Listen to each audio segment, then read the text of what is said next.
ഈശോയിൽ പ്രിയപ്പെട്ടവരെ, യോഹന്നാന്റെ സുവിശേഷം 14-ാം അധ്യായം 26-ാം തിരുവചനത്തിൽ നാം ഇപ്രകാരം വായിക്കുന്നു: എന്നാൽ എൻ്റെ നാമത്തിൽ പിതാവ് അയക്കുന്ന സഹായകനായ പരിശുദ്ധാത്മാവ് എല്ലാ കാര്യങ്ങളും നിങ്ങളെ പഠിപ്പിക്കുകയും ഞാൻ നിങ്ങളോട് പറഞ്ഞിട്ടുള്ളതെല്ലാം നിങ്ങളെ അനുസ്മരിപ്പിക്കുകയും ചെയ്യും. പ്രിയപ്പെട്ടവരെ, നമ്മുടെ ജീവിതത്തിൽ ചില നിമിഷങ്ങളുണ്ടാകും, ആരും നമ്മെ മനസ്സിലാക്കാത്ത നിമിഷങ്ങൾ, പ്രാർത്ഥനകൾ പോലും വിരസമായി അനുഭവപ്പെടുന്ന ദിനങ്ങൾ, ഹൃദയം തകർന്നിട്ടും മുഖത്ത് ഒരു പുഞ്ചിരിയുമായി നടക്കേണ്ട ദിവസങ്ങൾ. അത്തരം നിമിഷങ്ങളിൽ ഈശോ നമ്മെ അനാഥരായി വിടില്ല. അവിടുന്നൊരു വാഗ്ദാനം തന്നു: സഹായകനായ പരിശുദ്ധാത്മാവ് നിങ്ങളോട് കൂടെ ഉണ്ടാകും. പരിശുദ്ധാത്മാവ് ദൂരെ നിൽക്കുന്ന ഒരു ശക്തി മാത്രമല്ല, അവൻ നമ്മുടെ ഹൃദയത്തിൻ്റെ നിശബ്ദ സാന്നിധ്യമാണ്. പലപ്പോഴും നമ്മൾ ദൈവത്തോട് ചോദിക്കും: ദൈവമേ, ഞാനിനി എന്തു ചെയ്യണം?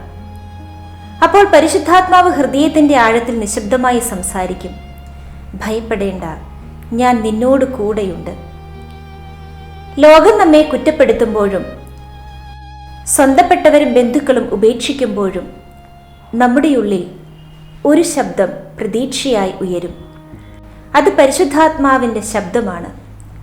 അവൻ നമ്മെ പഠിപ്പിക്കുന്നത് ക്ഷമിക്കാൻ, സ്നേഹിക്കാൻ, വീണ്ടും തുടങ്ങാൻ, ഒരു തകർന്ന ഹൃദയത്തോടു കൂടെ പോലും ദൈവത്തെ വിശ്വസിക്കാനും.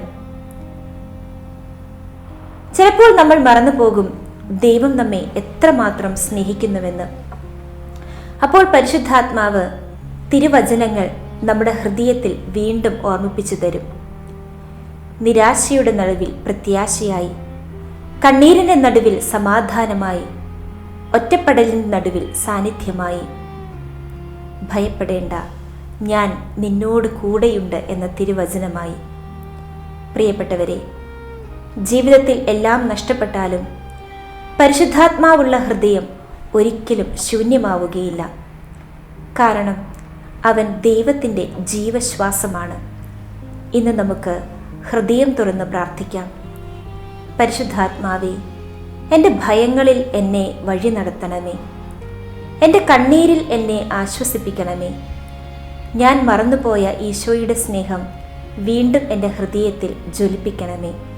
അങ്ങനെ അങ്ങയുടെ സാന്നിധ്യത്താൽ നിറഞ്ഞ, അങ്ങ് വഴി നടത്തുന്ന ഒരു ജീവിതമാക്കി എന്നെയും മാറ്റണമേ.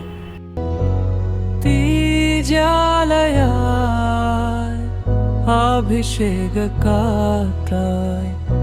പരിശുദ്ധാത്മാവേ,